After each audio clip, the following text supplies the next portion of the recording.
And because adults are scared to talk about race with each other, they can't talk about race with their children. So their children are taking on all of these different messaging, negative messaging and negative imaging about their hair, about their skin color, about their eye color, about their facial features, because those features are not reflected in mainstream media.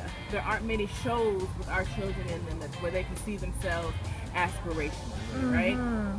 We don't, you know, our children are in front of white teachers most of the time. I think like 83% of the teachers in the public school system are white females.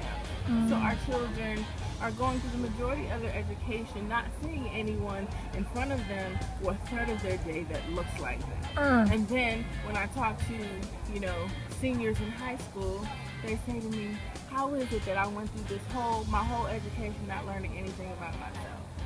And what must that feel like as a black child or a child who is being denied the knowledge of themselves? How can you navigate society without the knowledge of yourself? That is your foundation. Those are your roots. If you don't have any roots, then you're just blowing around in the wind. That's right. You don't have a sense of identity. So we want our children to have a positive racial identity when they are young. So you can find more information about that on the website ocd.pitt.edu. There's a video that I produced and kind of shepherded with some spoken word on the bookends, just about positive racial identity and the scan. We did an environmental scan, just to kind of a dive into the research and the literature, and we talk to parents and we talk to educators about their perspective on pride and talking about race with kids. So it's really, really important work that we're doing. Maybe it's national work because we don't hear about a whole lot. How about spiritual work? Yeah, that's, you know, I was going to ask you, as a woman, that beautiful African woman with a master's degree and a baby. Not that, again, the educational, it's blessed. I want to give you thanks so much for just having that. But now hearing this narrative about the angry black woman, like, what do you think about that? Like, as an educated woman, sociologically, hi. Yes, hi. Hi, my name's Jerome. Hi, Jerome. I didn't mean to interrupt you. It's okay, you're not interrupting. You guys like on a certain topic or anything? Oh, no, we're just doing an interview with this wonderful artist. So, but thank you. See, the word is speaking. So, any comment on that particular dialogue? I mean, I don't know if angry black woman. Yeah, about the angry black woman and all the portrayals. Yes, in a poem. Answer your question in a poem. Yes, please. You just made NuBMe happy, Shane. Okay, you have a couple minutes. I do. Okay. Here's this poem. It's called "What Kind of Black Girl?" Willfully, I can remember it off the dome in my current situation. Black girls are sensitive. After centuries of being told we don't have the right to be tender with ourselves, we might just jump down your throat to help you spit out the toxicity this country has touched. Abrupt your events of respectability.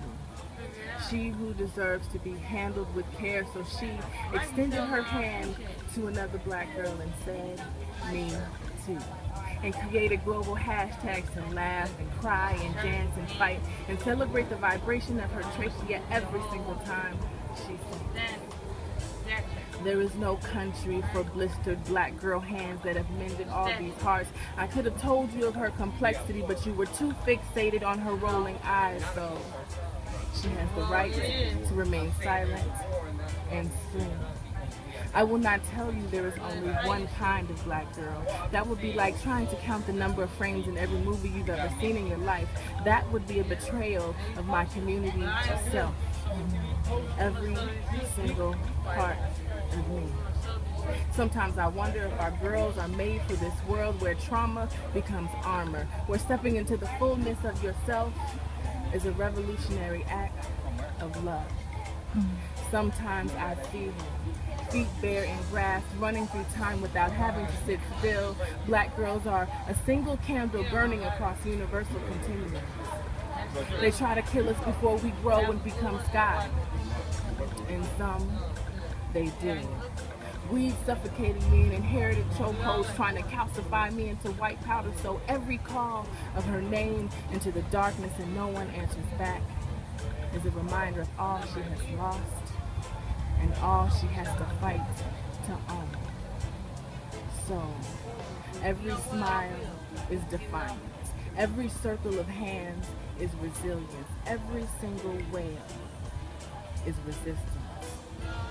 We are erratic bees swarming with righteous indignation, dignified and abrupt. Coloring inside the lines, bubble in mouth, and disobedient code reds. Finding each other in flashes, leading all of us from dark corners. Creating human chains, climbing toward the sun. Awesome. Amen. Good things.